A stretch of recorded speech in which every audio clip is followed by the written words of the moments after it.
Buenos días a todos, bienvenidos a los seminarios una vez más. Hoy vamos a acercarnos al mundo de la tecnología de producción de materiales por polimetalurgia, y el título de la charla que tenemos con nosotros es extraordinariamente sugerente: de lo micro a lo macro a través de la polimetalurgia. Empezar de lo pequeño y llegar a lo grande es tanto o más difícil como hacer la inversa, ir de lo grande a lo pequeño. Para este viaje, para esta aventura, tenemos con nosotros a Elena Gordo, del Departamento de Ciencia e Ingeniería de Materiales de la Universidad Carlos III de Madrid. Ella es investigadora, profesora de la Universidad Carlos III de Madrid, y ha sido directora del departamento desde 2010 hasta 2012. Anteriormente estuvo en una estancia en la Universidad de Cambridge y anterior a esto estuvo como investigador en una compañía, London and Scandinavian Metallurgical, en el Reino Unido. Ella es ingeniero de minas y doctora ingeniero de minas por la Universidad Politécnica de Madrid, y sus líneas de trabajo y de investigación se centran en la metalurgia de polvos, en las aleaciones de titanio y en materiales compuestos con base hierro. Yo no quiero robaros más tiempo porque con este título cualquier demora es casi excesiva, y os dejo con Elena. Muchísimas gracias por estar aquí, bienvenida. Y el tiempo es tuyo. Gracias a ti, José Ignacio, por invitarme a estas charlas. Y bueno, yo la charla de hoy, como bien ha dicho José Ignacio,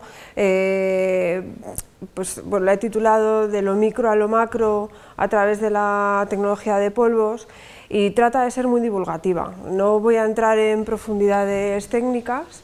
Lo que voy a contaros es, bueno, pues lo que quiero sobre todo es tratar de resaltar la importancia de la fabricación de componentes, de piezas, y en todos los ámbitos. Ahora os voy a poner unas cifras de por lo que me parece que es tan importante los temas de fabricación.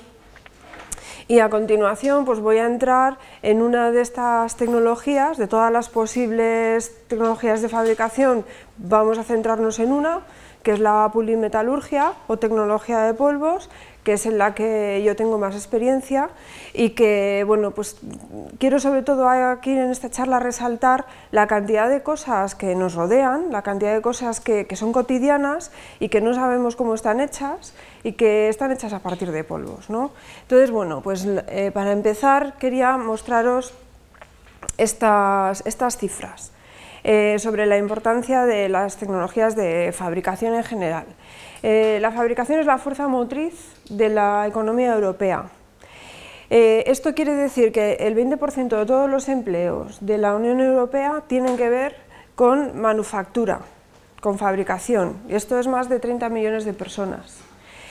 Además, por cada empleo en una fábrica se generan otros 2 que tienen que ver con servicios relacionados con esto, es decir, otros aproximadamente 60 millones de personas empleadas en la Unión Europea en estos sectores, 25 sectores industriales, más de 2 millones de empresas, muchas de ellas pymes, una facturación de 6,4 billones de euros y un valor añadido de 1,5 billones de euros. Es decir, que creo que es importante resaltar la importancia de todas estas cifras, lo importante que es que nos dediquemos a estas cosas, que nos dediquemos a fabricar, que investiguemos. ¿Y que investiguemos para qué? Pues que investiguemos porque hasta ahora lo que es la competencia se ha basado en el coste. Ser más competitivos en coste nos hacía ser más competitivos para poner un producto en el mercado. Lo que trata la Unión Europea ahora, y esto es todo fuente del Horizonte 2020, lo que trata la Unión Europea es trasladar esa competencia en coste a competencia en valor añadido, es decir, aumentar en base tecnológica, y para eso necesitamos I+D+I. Bueno, pues dicho esto, vamos a entrar, y además voy a cerrar con esto mismo para que veáis cómo es verdad que es importante, qué cantidad de cosas podemos hacer a partir de, o sea, que seamos conscientes, ¿no?, de lo importante que es fabricar las cosas y los materiales que hay detrás. Bien, entonces vamos a entrar en una tecnología, que es la tecnología de polvos, que realmente entra en muchísimos sectores industriales y que además también tiene una base tecnológica muy importante. Bueno, pues aquí os presento a la protagonista de esta presentación, que es una partícula de polvo. Y es una partícula de polvo metálico, esta en realidad es una partícula de polvo de hierro. Bueno, fijaros que tiene unas 100-150 micras, ¿no? Y bueno, pues tiene una morfología así irregular. Bien, bueno, es muy básico, todos sabéis lo que significan aproximadamente 100 micras, pero bueno, no viene mal recordar que es aproximadamente el diámetro de un cabello humano, que si lo multiplico por 10 es aproximadamente el grosor del alambre de un clip, y si lo multiplico por 400, pues sería aproximadamente, pues el diámetro de la esfera de un reloj más o menos normal de caballero, ¿no?, unos 4 centímetros. Así que así nos hacemos un poco idea de las dimensiones. Así que vamos a ir exactamente, precisamente de aquí, de lo micro. Fijaros que no estoy hablando de nano ahora, no me voy a meter para nada en esta charla en ese tema. Voy a hablar de micro. Y de aquí, ¿cómo vamos a ir aquí? Aquí o a otras cosas parecidas. Bueno, vamos a presentar además, como alternativa a esta partícula metálica, os voy a mostrar otras posibilidades. Las partículas pueden tener muchas formas y las vamos a clasificar por sus formas, y además según la morfología o según la técnica de fabricación vamos a tener distintas formas de las partículas. Y así, por ejemplo, tenemos partículas completamente esféricas y mucho más pequeñas. Fijaros que no está a escala, eso también lo quiero resaltar, pero lo he puesto aquí para que se vea mejor. Esta partícula, por ejemplo, serían 5 micras. Esta otra de aquí abajo es mucho más como angular, que está fabricada de otra manera, serían unas 20 micras. Esto es un gránulo, que luego os hablaré de él, formado por muchas pequeñas partículas, que también puede tener pues del orden del mismo tamaño que esta. Hay otras morfologías, por ejemplo, morfologías tipo dendrítica, morfologías tipo flakes, tipo escamas, y todas las distintas formas van a depender de los procesos de fabricación de estas partículas. Además de la forma y el tamaño, también quería comentaros pues, que estas partículas pueden ser de muchos materiales. Sobre todo voy a hablaros de metales. Pueden ser de hierro, aceros, pueden ser de cobre o sus aleaciones, latones, bronces, pueden ser de aluminio, de titanio, de metales refractarios como el wolframio, molibdeno o tantalio, y también pueden ser de materiales cerámicos. El tema de los materiales cerámicos pues es amplísimo, es decir, aquí he mencionado algunos metales típicos, bueno, pues podríamos hacer lo mismo para los cerámicos, pero no lo voy a hacer, me voy a centrar sobre todo en los metales. Bueno, de una manera muy sencilla, ¿cómo pasamos de estas partículas micro a componentes macro? Bueno, pues os voy a explicar primero el proceso más simple, el más extendido, el que se utiliza, el que se automatiza, el que se utiliza para fabricar componentes, por ejemplo, de automoción, que es la mayor parte de los componentes que se fabrican por polimetalurgia, o sea, de componentes metálicos. Lo primero que hacemos es verter las partículas de polvo en una matriz. Una vez que la matriz está llena de las partículas, aplicamos fuerzas de compresión, aplicamos lo que llamamos una presión uniaxial. Al aplicar esta presión uniaxial, las partículas de polvo se reacomodan dentro de la matriz y se deforman plásticamente. Y se crean uniones entre las partículas de polvo. Esto es particularmente importante o fácil, entre comillas, cuando las partículas de polvo son metálicas, por esa capacidad de formación que tienen los metales. Cuando las partículas son cerámicas, esto es mucho más complicado, ya no se deforman plásticamente en las uniones y por lo tanto las vías para fabricar componentes a partir de cerámicos son otras. Así que esto es sobre todo para metales. Bien, una vez que hemos cumplido esta etapa de prensado, donde hemos deformado las partículas, entonces lo llevamos al horno, lo llevamos a un proceso, a un tratamiento térmico que denominamos sinterización y que se realiza siempre a una temperatura de fusión, bueno, siempre, casi siempre, ahora os voy a explicar eso, a una temperatura de fusión inferior a la del componente, principal. De manera que, básicamente, la sinterización se produce en estado sólido. Y esa temperatura va a variar muchísimo, puede ir desde 1120 grados, que es lo convencional para aceros de baja aleación, para componentes de automoción, hasta temperaturas mucho más elevadas, como pueden ser hasta 1500 grados, dependiendo del material. Aquí tenéis, bueno, pues una imagen real de piezas entrando en un horno de sinterización en continuo y una pieza final fabricada. Esta pieza se ha fabricado de una sola vez, es decir, no de una sola vez, sino que no ha sido necesario ningún proceso de mecanizado aquí para conseguir esta pieza. Es decir, que he obtenido la pieza con la forma final, excepto pequeñas operaciones necesarias para ajustar tolerancias, para ajustar acabados. Pero no he tenido que tallar desde una barra metálica este componente, sino que lo he obtenido mediante prensado y esta etapa de sinterización. Bien, ¿qué ocurre durante la sinterización, en ese tratamiento térmico? Bueno, pues este es el aspecto que tendrían las partículas en lo que llamamos la pieza en verde, la pieza justo después del prensado. Aquí tenemos muchos puntos de unión, donde las partículas están en contacto debido a la etapa de prensado, es decir, que tendríamos este fenómeno, ¿no? Sería como cuando tenemos los eslabones de una cadena tocándose uno con otro, pero que no tienen resistencia suficiente. Bueno, pues durante la sinterización lo que va a ocurrir es que esta cadena se va a unir, se van a crear los eslabones suficientes para poder utilizar esa pieza. Lo que va a ocurrir aquí son unos procesos de difusión, los caminos los encuentran los átomos justo en estos puntos de contacto y se van cerrando estos huecos que quedan entre las partículas para dar lugar a una pieza algo parecido a esto, ¿no? Fijaros que aquí, bueno, pues evidentemente estos puntitos blancos son poros, es decir, que una pieza fabricada por polimetalurgia y así como os lo estoy describiendo aquí en estado sólido, va a tener siempre una porosidad residual.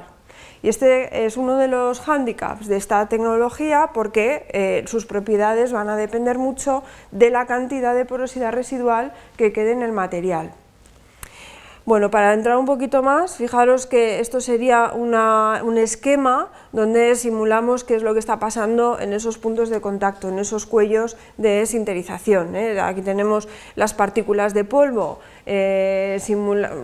simulando esferas y aquí en mayores aumentos, digamos, pues cómo los átomos van a ir moviéndose justo en estos cuellos, van a ir difundiendo en estado sólido para unir perfectamente las partículas y que queden de esta manera. Esto sería una imagen real de uno de esos cuellos de sinterización.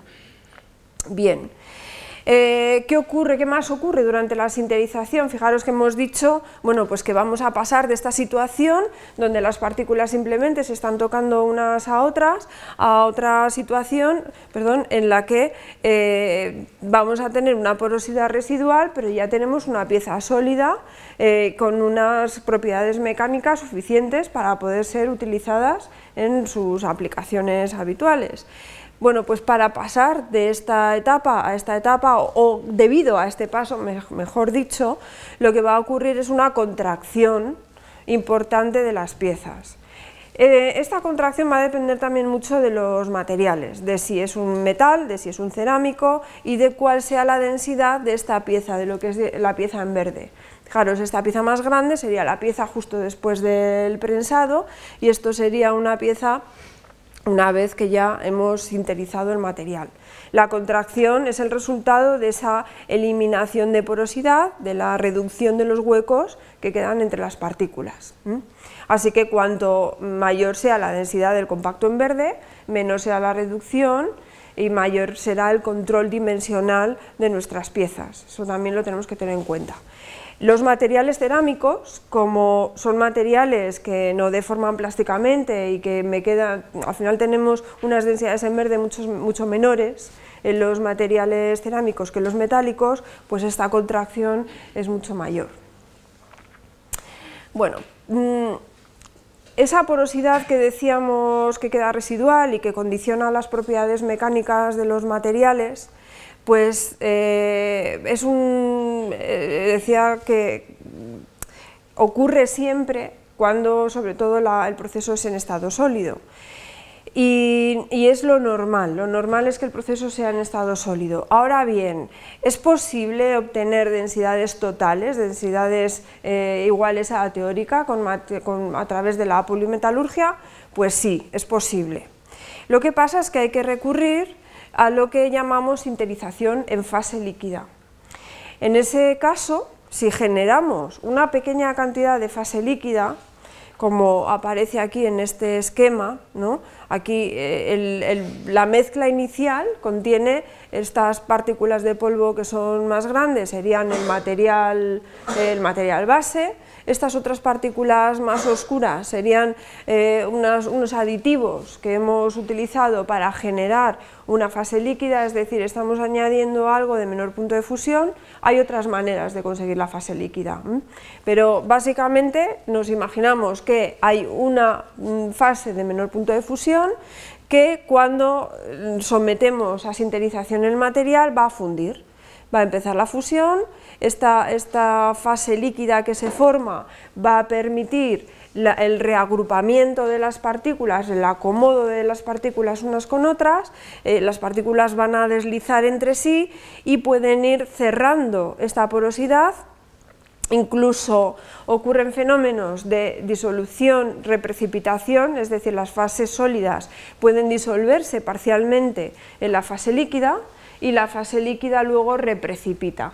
Fijaros que al final tenemos un material, después de la etapa de solución y reprecipitación, tenemos un material totalmente denso. Aquí lo que pasa es que ha aumentado, si os fijáis con respecto a las partículas de polvo iniciales, ha podido aumentar el tamaño de estas partículas iniciales, generando un engrosamiento del tamaño de grano. Pero tenemos un material completamente denso. Es decir, que mediante polimetalurgia también podemos obtener materiales completamente densos si ajustamos las propiedades. Claro, ¿qué ocurre? Que la fase líquida hay que controlarla bien, hay que controlar bien la cantidad de fase líquida para que no tengamos excesiva cantidad y me deforme completamente la forma del material. Una de las grandes ventajas, como vamos a ver en un momento, de estas tecnologías es que podemos obtener materiales con la forma final. Y con la forma final quiere decir que la pieza que entra en el horno sale con la misma forma, contraída, pero con la misma forma. Para no perder esa forma, la cantidad de fase líquida tiene que ser controlada. Y aquí tenéis una microestructura de un material que típicamente se fabrica mediante sinterización en fase líquida. Esto es una microestructura de un carburo cementado. Fijaros que aquí tenemos estas partículas angulares, que esos serían carburos de wolframio, rodeadas de esta otra fase más clara, que es el metal, que es cobalto o una mezcla de cobalto, níquel o hierro, que es la que funde en realidad, se genera un eutéctico, y aquí exactamente ocurre lo que he explicado en este esquema. Fijaros que aquí no hay porosidad, son materiales que necesariamente tienen que ser completamente densos y son materiales que solamente se pueden fabricar mediante tecnología de polvos. No hay otras técnicas posibles para fabricarlos. O sea, esa es otra de las ventajas de la tecnología de polvos, que nos va a permitir obtener materiales que solo se pueden fabricar de esta manera. Bien, pues ya os lo he ido adelantando. La tecnología de polvos es lo que se llama tecnología net shape o near net shape. Esto quiere decir tecnología que se obtiene piezas con la forma final o casi final. Y esto pues tiene numerosas ventajas. como una reducción de etapas de mecanizado. Ahora vamos a enumerar mejor las ventajas, y tiene además pues, múltiples variantes. Os he explicado las 3 etapas más básicas de lo que es la tecnología polimetalúrgica convencional, es decir, la compactación o prensado uniaxial seguida de sinterización. Pero podemos tener también prensado en caliente, prensado isostático, en frío o en caliente, procesos de spar plasma sintering o sinterización más rápida, moldeo por inyección de metales, fabricación aditiva, slip casting, spray dry. Estos ya son métodos que son los que se utilizan en materiales cerámicos. Es decir, tenemos múltiples variantes. Os voy a explicar algunas de las ventajas con un poco más de detalle y algunas de las variantes, pero no todas, con un poco más de detalle. Bueno, se dice que la tecnología de polvos es reconocida como tecnología verde. Y esto de tecnología verde es pues, por estas ventajas que hemos ido apuntando. Primero, por el ahorro de materia prima que supone. Como no tenemos que mecanizar, como no tenemos que eliminar material para obtener la pieza final, aprovechamos el 90 o 95% de toda la materia prima. Eso supone un ahorro tremendo, especialmente en aquellos materiales donde la materia prima es cara. Supone una reducción de costes.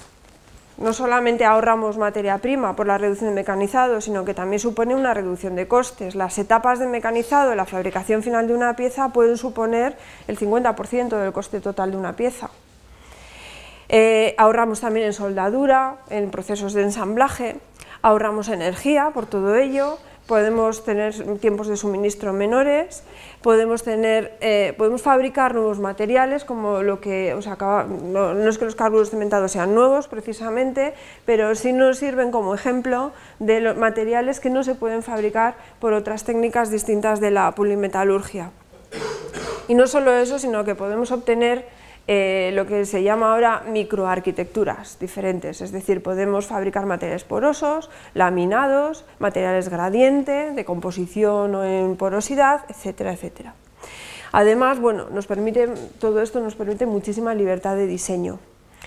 Así que, bueno, pues con todas estas ventajas, y os voy a explicar ahora un poquito algunas de las variantes con respecto a esa tecnología básica de prensado en frío, uniaxial y sinterización. Además del prensado uniaxial en frío, os he mencionado antes lo que es el prensado en caliente. Sería básicamente lo mismo que el prensado en frío, es decir, yo tengo una matriz que relleno de polvo, tengo dos punzones o unos punzones más complejos, ¿no? Pero básicamente un punzón inferior y un punzón superior. Esta matriz aquí, antes lo que os he explicado antes era todo a temperatura ambiente, pero esta matriz puede ser calentada. Entonces, en ese caso normalmente son matrices de grafito y lo que se hace es la matriz, claro, pues calienta el polvo que tiene en su interior y aplicamos la presión igual que antes, es decir, sería una presión uniaxial pero con la matriz en caliente. Esto quiere decir que reducimos la presión necesaria y además de una sola vez, o sea, ya no tenemos que sinterizar. La pieza que sale de aquí ya no es una pieza en verde que luego hay que llevar a un horno, sino que ya es la pieza final. El problema es que, porque si no, vamos, si no hubiera problemas, pues ¿por qué no hacemos así todas las piezas, ¿no? Bueno, nos permite formas mucho menos complejas que la compactación uniaxial en frío, puede proporcionar, bueno, puede dar lugar a contaminaciones en las paredes con los elementos, con las matrices, como os decía, son básicamente grafito, se pueden contaminar y bueno, al final el coste es más elevado y no es tan automático como el proceso convencional en frío.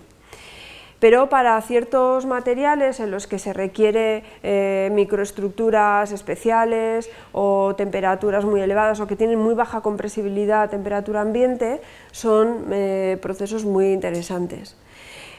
Otro proceso muy interesante y que está muy desarrollado y muy implantado es la compactación isostática en caliente, que tenéis aquí en un esquema.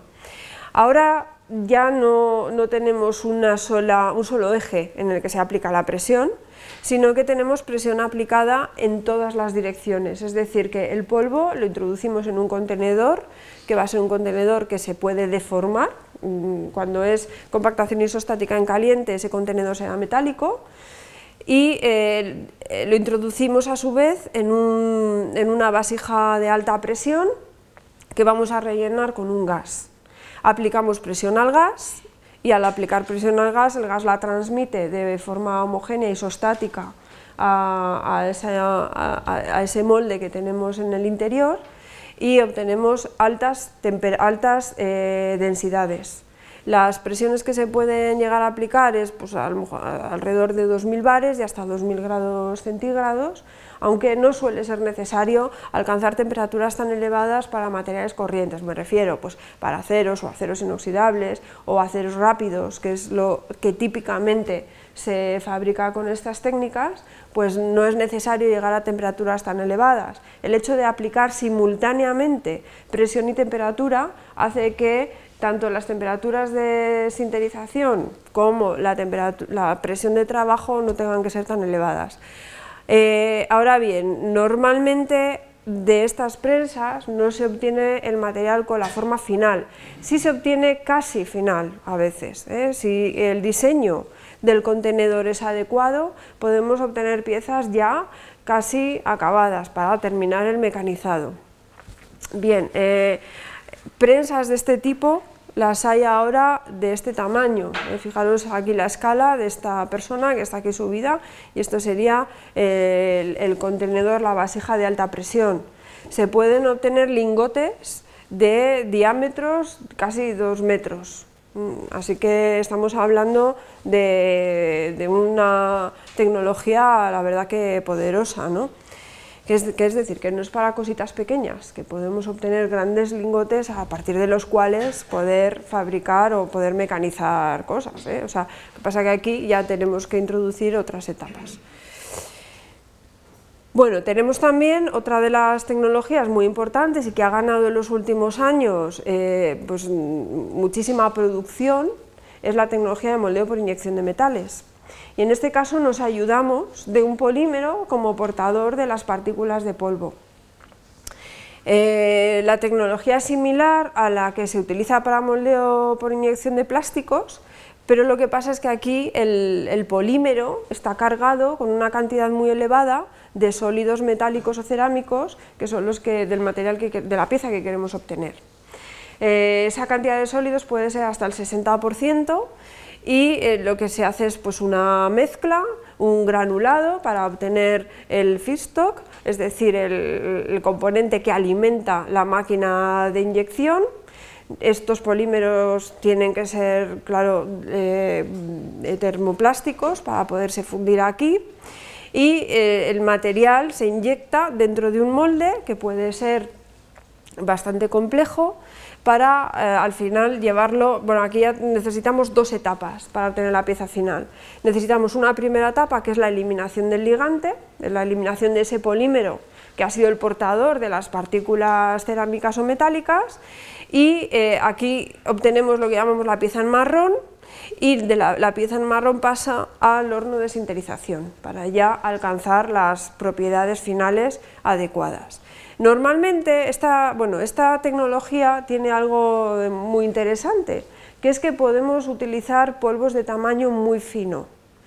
En las técnicas que os he explicado antes, sobre todo en la técnica convencional de prensado en frío y sinterización, el tamaño de los polvos que podemos utilizar es pues, como esa partícula que os mostraba al principio, 100-150 micras. Si no, es muy difícil prensar el material si fuera más pequeño. Pero aquí no, aquí podemos, como va a estar mezclado con el polímero, podemos e incluso debemos, ¿no? Funciona mejor la tecnología cuando las partículas de polvo son muy finas. Y bueno, ¿y por qué es tan ventajoso que las partículas sean finas? ¿Por qué os digo que es importante que sean finas? Bueno, pues porque la etapa de sinterización mejora, se activa. Cuando nosotros utilizamos partículas de pequeño tamaño, tenemos mucha superficie específica, y eso activa la sinterización, porque la mayor fuerza motriz para la sinterización es la reducción de energía mediante eliminación de energía superficial. Es decir, que las partículas de polvo, cuanto más pequeñas son, mayor cantidad de energía superficial tienen, mayor fuerza motriz para eliminar esa energía y obtener una pieza densa.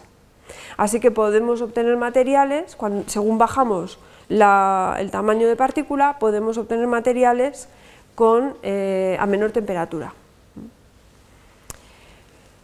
Bien, y una tecnología que está muy de moda ahora mismo y que está, pues ahora mismo está bastante boom, es la fabricación aditiva, las técnicas de impresión 3D.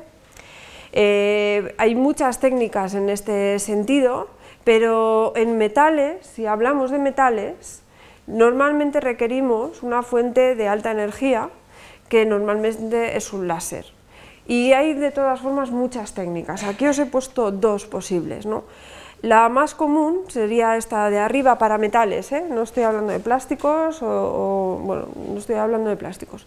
En metales, ¿qué ocurre? Pues que nosotros, ya sabéis, fabricamos una pieza mediante un diseño 3D, y entonces la máquina tiene una parte donde vamos a tener el polvo, la reserva de polvo, el polvo que se va a utilizar para ir construyendo la pieza. Y aquí tenemos otra cámara dentro de la máquina donde tenemos un pistón, aquí tenemos un pistón también, que este va a ir subiendo según necesitamos polvo y este va a ir bajando según va llegando el polvo de aquí a aquí. Entonces, ¿cómo empezaría? Pues teníamos el diseño 3D, tenemos esta base inicialmente estaría aquí arriba y mediante este rodillo llevamos una capa muy fina de polvo a este lado, encima, la primera capa, encima de la base. Con el láser se funde o sinteriza la primera capa, la zona que nos marca el diseño 3D, va a ser capa a capa, por eso se llama fabricación aditiva, porque se va a ir construyendo capa a capa, una capa encima de otra. Y la forma de la pieza va a ser tanto más precisa, cuanto más fino sea el polvo, cuanto más finas sean esas capas.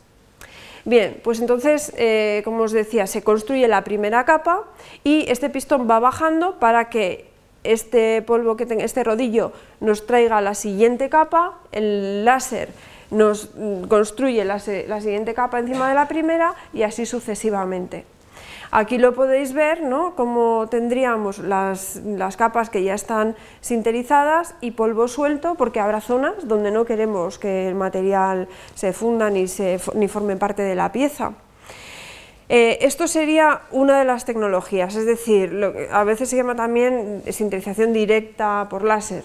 Yo no pongo ningún otro aditivo en el material, directamente vamos fundiendo capa a capa. Ahora bien, puede ser que no fundamos el material en cada capa, sino que mezclemos el polvo con un ligante parecido al MIM, pero aquí vamos curando el ligante por el láser. La energía requerida es muchísimo menor, pero la pieza que yo obtengo ahí la tengo que llevar a sinterización. Así como aquí no tengo que sinterizar, la pieza ya sale sinterizada. En este caso, bueno, esto os he puesto como ejemplo, no quiere decir que sea exactamente así, pero fijaros que aquí se está construyendo como una especie de andamiaje, luego os enseñaré algún ejemplo, y vamos creando también capa a capa, pero luego tenemos que llevar a sinterización. Bueno, ¿qué cosas se pueden fabricar con estas técnicas? Bueno, se pueden fabricar, aparte que es una tecnología también interesante, porque no tenemos un molde. Como no tenemos un molde, no tenemos rozamiento con el molde, no tenemos problemas de fricción, así que tenemos la posibilidad de fabricar formas muy diversas, muy libres, y además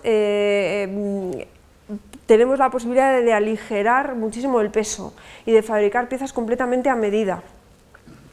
Fijaros, por ejemplo, aquí sería la reconstrucción de un cráneo humano, ya se está haciendo para mandíbulas. Esto sería, por ejemplo, un árabe de turbina, pero con un aligeramiento de peso enorme, porque hemos vaciado la mayor parte, ya no es un material completamente denso, sino que somos capaces de fabricar esta especie de rejillas, con lo cual el peso se aligera muchísimo. Y esto ya son componentes, tanto este componente como este, son componentes que ya se están utilizando en la industria aeronáutica, fabricados mediante estas técnicas. Bien, pues fijaros que más o menos vamos sacando aplicaciones, pero aquí os pongo otras aplicaciones para que ya vayáis viendo que tenemos componentes fabricados por Polimetalurgia pues en muchísimos sectores o aplicaciones que tenemos cerca, ¿no? Mediante Polimetalurgia se fabrican componentes para todas estas cosas y muchas más, os he puesto aquí algunas, componentes de lavadoras, de cerrajería, estos cuchillos, pero también, por ejemplo, o relojes, ¿no? Cosas que tenemos alrededor, pero en automoción, en sistemas de frenos, de transmisión, de dirección, de trineos a motor, por ejemplo, en todo lo que son motores hay muchos engranajes, pistones, etcétera, que se fabrican por Polimetalurgia, en lavadoras, en cañas de pescar, e incluso en sistemas de perforación de gas y de petróleo, ya componentes mucho más grandes, fabricados muchas veces por HIP. Entonces, bueno, vamos a ir un poco más, ya vamos a ir viendo algunos ejemplos de cada metal, de cada tipo de metal. Por ejemplo, de hierro. ¿En dónde se utiliza el polvo de hierro? No solamente se utiliza en forma de material sinterizado, sino que también, bueno, ahí tenéis algunas cifras, como que en 2012 pues se fabricaron, más bien se vendieron alrededor de 350.000 toneladas de polvo de hierro y acero en Estados Unidos y alrededor de 170.000 toneladas en Europa, lo cual no es poca cosa. Y de todo ese polvo, mucho fue para sinterizado, pero alrededor de un millón de kilos, o sea, de una tonelada al año de polvo de hierro se utiliza como aditivo para alimentación en cereales y en pan enriquecido. Bueno, estos son datos de Estados Unidos, pero en Europa será menor porque somos menos, pero las proporciones pueden ser relativamente similares.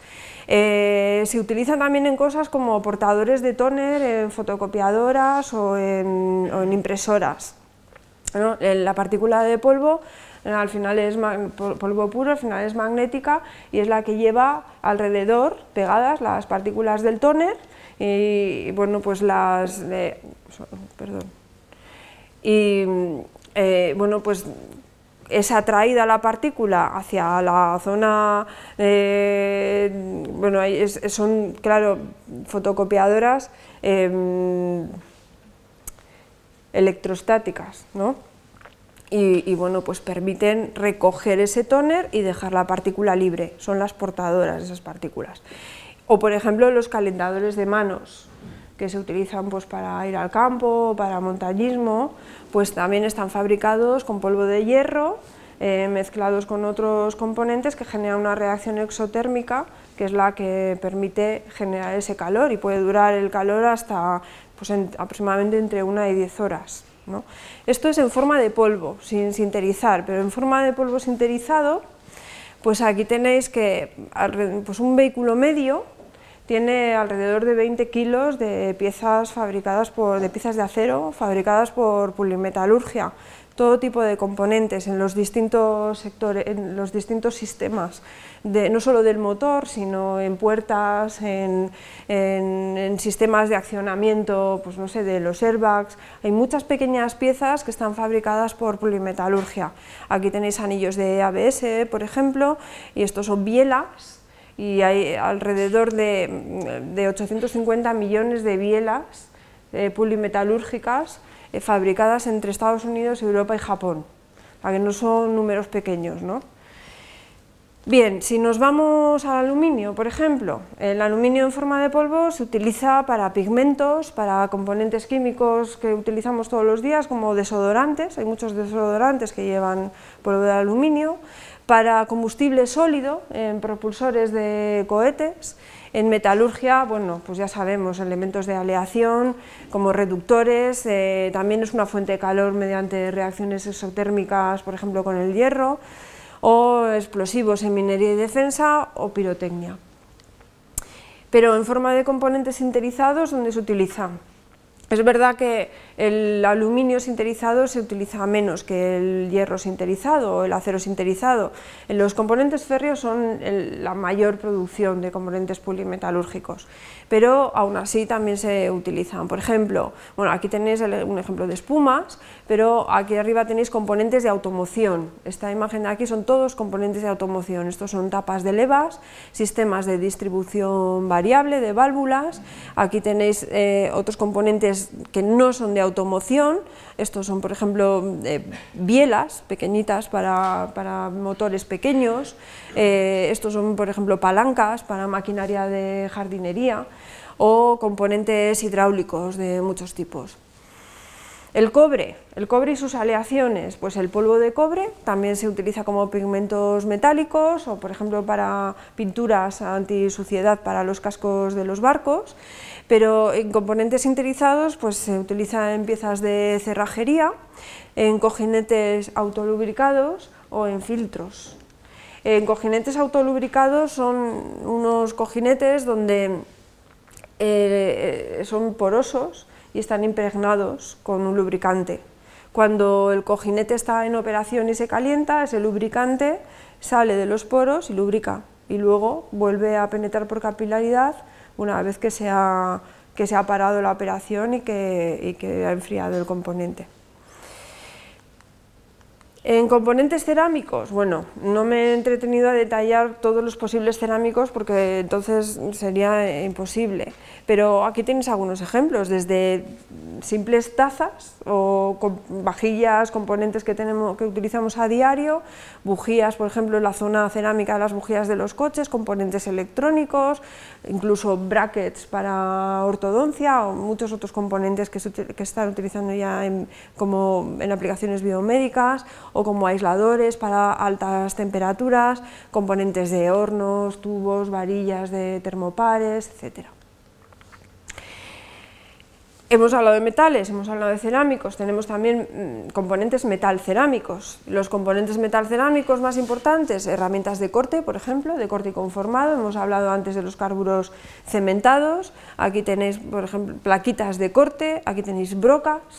Bueno, pues estos se fabrican o bien de carburos cementados o bien de Cermets, y son los típicos ejemplos que os decía antes de componentes que solamente se pueden fabricar por polimetalurgia. Y aquí tenéis ejemplos de componentes de fricción, vamos, de componentes de freno en este caso, que también son materiales compuestos. Y el último ejemplo que os voy a poner es el titanio.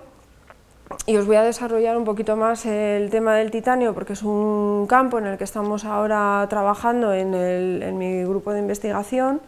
Y bueno, ¿por qué? Pues porque es un campo muy en desarrollo, es un campo que se está abriendo mucho, que está adquiriendo mucho interés, la fabricación de componentes de titanio por polimetalurgia. Ahí tenéis algunos ejemplos de componentes de titanio polimetalúrgicos que ya se fabrican hoy en día. Pues algunas piezas, esto sería la copa acetabular, la que estaría aquí encajada en una articulación de cadera. Aquí está la cabeza y está el vástago, bueno, ya conocéis la articulación de cadera, ya se fabrican por polimetalurgia, no todas, pero se fabrican. Esto sería, por ejemplo, unas guías para las orugas de los tanques. Estas se están fabricando ya de titanio polimetalúrgico, como estas que tenéis aquí. Estos son componentes, estos de bates de béisbol, bueno, y esto es una cabeza de campos de palos de golf. Claro, ¿qué ocurre? Pues que fijaros que la mayoría de las aplicaciones actuales del titanio pues son aplicaciones de alto coste, ¿no? Aquí tenemos aeronáutica, tenemos relojería, bisutería, bueno, algunas incursiones en el mundo de la arquitectura. No sé si habéis oído hablar de lo que quieren hacer en el Bernabéu, ya no sé si es una cosa real o es un simple proyecto, pero que lo quieren cubrir con una piel de titanio, ¿lo habéis oído? Bueno, yo he visto unas fotos espectaculares, no sé si lo van a hacer o no, no lo sé, pero bueno, digamos que el titanio tiene ese carácter como de metal de alta tecnología. Entonces viste mucho decir que todo es de titanio. ¿Por qué? Pues fundamentalmente por su alto coste, porque es caro. Como es caro, pues es un material pues que implica, ¿no?, estatus, poderío, vamos. Claro, bueno, pero es que el titanio es barato en realidad. El titanio, la materia prima, el óxido de titanio es barato, se utiliza para pinturas, su mayor utilización es esa. Lo que pasa es que hay que transformar el óxido de titanio en titanio metálico y ya deja de ser barato. Y no solamente hay que transformarlo en titanio metálico, sino que después ese titanio metálico hay que darle forma y hay que conseguir los componentes finales para poder ser utilizados. Y entonces ya todos esos pasos ya suponen un coste muy elevado. Bueno, pero ¿por qué es deseado el titanio? ¿Por qué querríamos utilizarlo en muchas aplicaciones? Ahí os he puesto algunas de sus ventajas. Primero, es un material de baja densidad, relativamente baja densidad, ¿no? Es más pesado que el aluminio, pero tiene una densidad de 60% sobre la del hierro y de la mitad que la del níquel. Y por lo tanto pues es muy deseable en aplicación en aeronáutica, por ejemplo, ¿no? ¿Y dónde es donde más se utiliza? Pues se utiliza en aeronáutica y se utiliza en la industria biomédica. Y hasta ahora, tanto la aeronáutica como la industria biomédica eran sectores en los que no era tan importante el coste. Pero hoy en día el coste es importante absolutamente en todos los sectores y por lo tanto todos están buscando maneras para reducir el coste de sus componentes. Y el titanio no podía ser menos. Además, si se redujera el coste de sus componentes, dado que es un material, es un metal con muy alta resistencia a corrosión, mejor que la de los aceros inoxidables, mejor que la del aluminio, es no magnético, tiene la mayor resistencia específica de todos los metales que se utilizan para ingeniería. Bueno, pues por tanto, lo que hoy en día se está buscando es extender las aplicaciones del titanio. Extendiendo las aplicaciones del titanio en sectores en los que es deseable su uso, pues podría todavía reducirse más el coste. Bueno, pues uno de los grandes objetivos es la automoción. La automoción o los sistemas de transporte terrestre. Se han identificado un montón de posibles aplicaciones en el mundo de la automoción, pero claro, ¿cuál es el problema? De nuevo, es el coste. Hoy en día los fabricantes, bueno, ya se hacen piezas de titanio para automoción y ya se han utilizado y se han puesto en algunos coches, pero ¿en qué coches? Pues en coches de alta gama, en un Ferrari, en un Mitsubishi, no sé qué. Claro, el problema es que eso pues está bien, porque son bancos de pruebas, es como la Fórmula 1, ¿no? Cuando se utilizan componentes, bueno, aquí tenéis algunos componentes de automoción fabricados de titanio y que están destinados a la Fórmula 1, que es, como os decía, el banco de pruebas. Bien, pues la idea es esa. Vamos a ver si fuera posible trasladar el titanio al mundo de la automoción o del transporte terrestre. Vamos a dejarlo ahí, ampliando a camiones, autobuses, incluso ferrocarril, ¿no? para extenderlo lo más posible. Pero ¿qué hay que hacer? Hay que bajar el coste. ¿Y cómo? Pues con las tecnologías que estamos viendo. Las tecnologías NetShape o Near NetShape nos van a permitir reducir etapas de mecanizado, nos van a permitir aprovechar casi el 100% del material. Actualmente las tecnologías que se utilizan para fabricar una pieza de titanio aprovechan escasamente el 20% del material total. Entonces imaginaros tirar el 80%, no tirar porque se reciclará, pero en esa operación para fabricar una pieza tener que eliminar el 80 o el 70% de todo el material frente a poder utilizar el 90%, pues es una enorme ventaja y que debemos ir conociendo. Bueno, ¿qué estamos haciendo nosotros en el grupo? Bueno, porque hay muchas iniciativas en este sentido, ¿no? Se está trabajando mucho en la extracción del titanio desde el óxido al metal. Hay muchas muchos grupos y compañías que ya han avanzado mucho en la fabricación de componentes de automoción, de polvo de titanio, se me ha ido a la automoción, perdonad. Nosotros no estamos trabajando en ese campo, pero sí estamos trabajando en la fabricación de las mismas aleaciones que se obtienen por metalurgia convencional, pero obtenidas por pulvimetalurgia, para contrastar sus propiedades, para ver si es posible alcanzar componentes fiables, ¿no? No solo nosotros, muchos grupos en todo el mundo están avanzando mucho en ese sentido. Esto sería esta línea que os muestro aquí, ¿no? Procesos de prensado y sinterización convencionales o procesos más avanzados de compactación estática en caliente o hot pressing para distintas aleaciones. Pero también se está trabajando en crear aleaciones más baratas. ¿Por qué? Porque algunos de los elementos de las aleaciones convencionales de titanio, como por ejemplo la aleación titanio 6 aluminio 4 vanadio, pues o la de niobio, lleva elementos que son caros. Reduciendo también un poco el coste de esos elementos, pues podemos reducir el coste de la aleación. Se está trabajando, por tanto, en la sustitución del vanadio.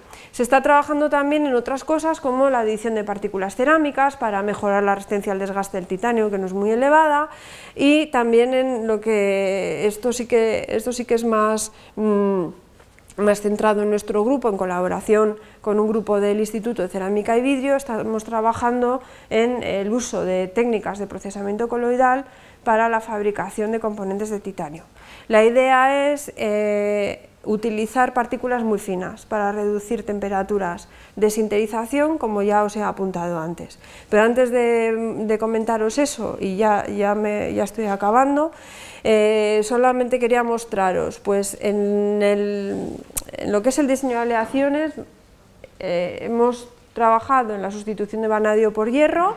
Se obtienen microestructuras muy similares a las microestructuras alfa más beta de las aleaciones convencionales, y fijaros que también estamos obteniendo resistencias a atracción muy parecidas. Estas en azul son las barras de las resistencias de los materiales polimetalúrgicos y las que están en rojo de los materiales forjados.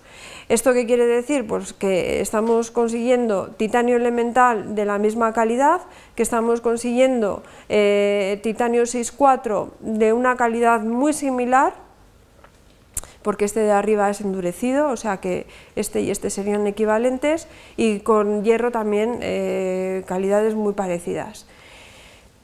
Bueno, esta parte, si queréis, me la salto porque estoy viendo que vamos mal de tiempo. No, José Ignacio, andamos un poco mal.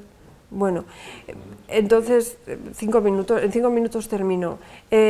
Otra comparativa que os estoy poniendo aquí es: si utilizo distintos procesos, los procesos que os he mencionado antes, prensado de sinterización, hot pressing o compactación isostática en caliente, podemos obtener durezas pues muy similares y superiores incluso. Esta barra verde sería la dureza típica de un titanio elemental, de un titanio de esta composición 3,2, obtenida mediante procesos convencionales.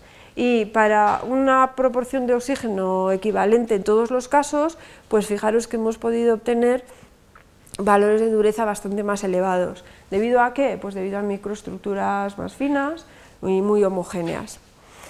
Bueno, y por último, por mencionaros un poquito qué es esto del procesamiento coloidal, en realidad lo que estamos aquí haciendo es combinar o aplicar procesos que normalmente se aplican para los cerámicos, los estamos intentando aplicar para metales.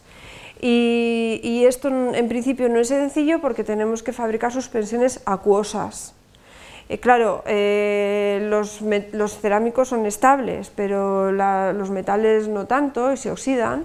Y bueno, pues ajustando las propiedades, los pHs y las composiciones y los aditivos adecuados, conseguimos suspensiones acuosas estables y homogéneas de partículas de titanio muy finas que luego podemos dar forma. ¿Cómo podemos dar forma?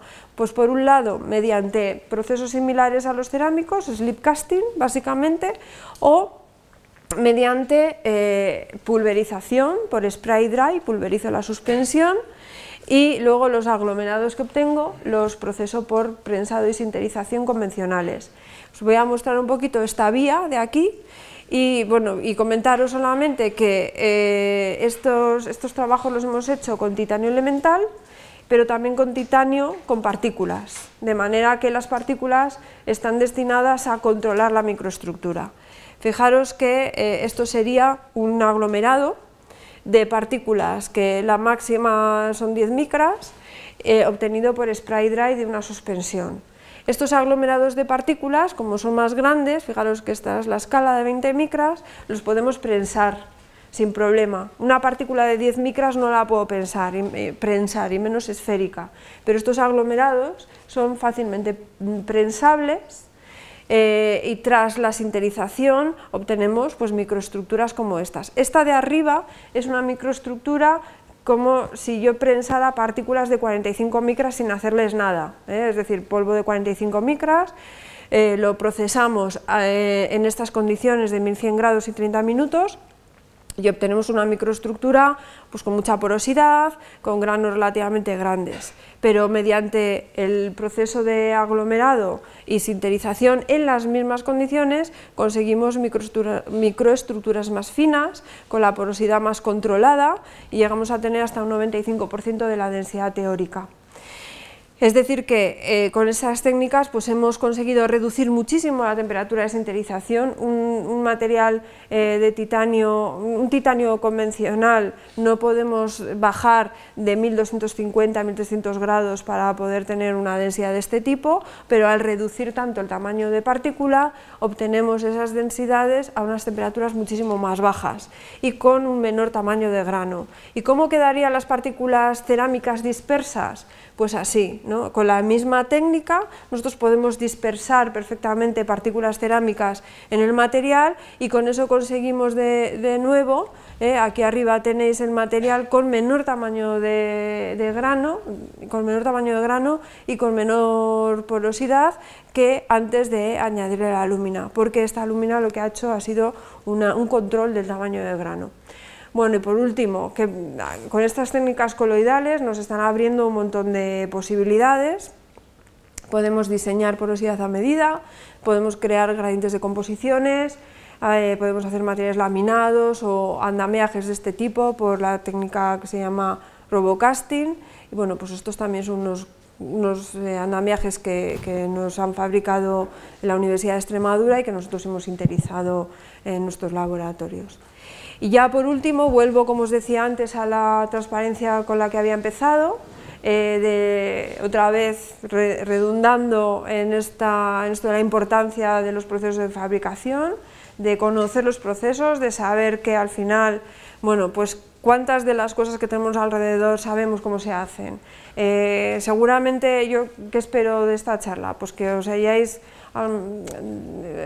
dado cuenta pues que muchas cosas que pueden ser cotidianas pues se fabrican a partir de esas pequeñas partículas y pues a lo mejor no lo sabíais, y ahora os ha cambiado esa visión, pues ya con eso me doy por contenta y bueno, por lo menos que os quede estas ganas de meteros un poco en este mundo. Y nada más, muchas gracias por vuestra atención. Tenemos tiempo para algunas preguntas, así que si os animáis, son muy bienvenidas.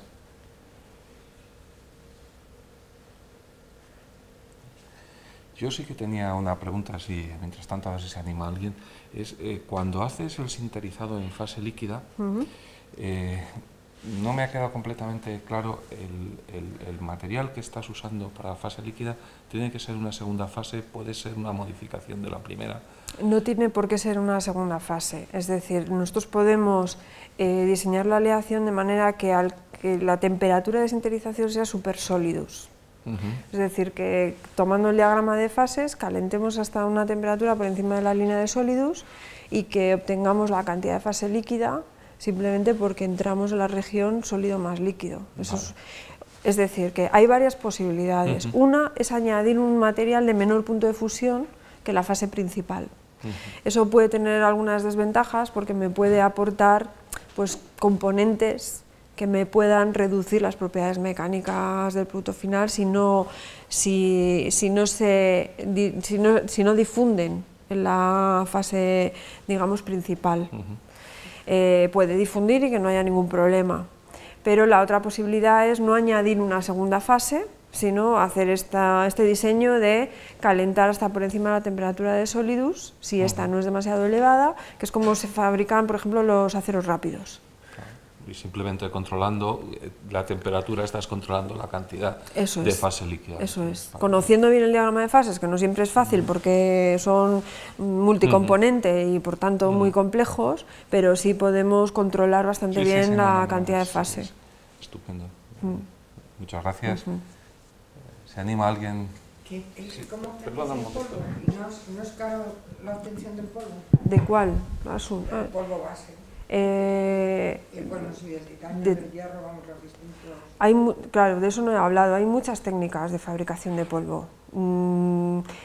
Hay técnicas químicas, reducción de óxidos, por ejemplo. Eso son la técnica más sencilla para fabricar polvos de hierro. Para fabricación de polvos de titanio también, básicamente es en eso en lo que se está trabajando ahora, una técnica electrolítica en estado sólido para reducir el óxido de titanio a titanio elemental, pero bueno, eso está en desarrollo.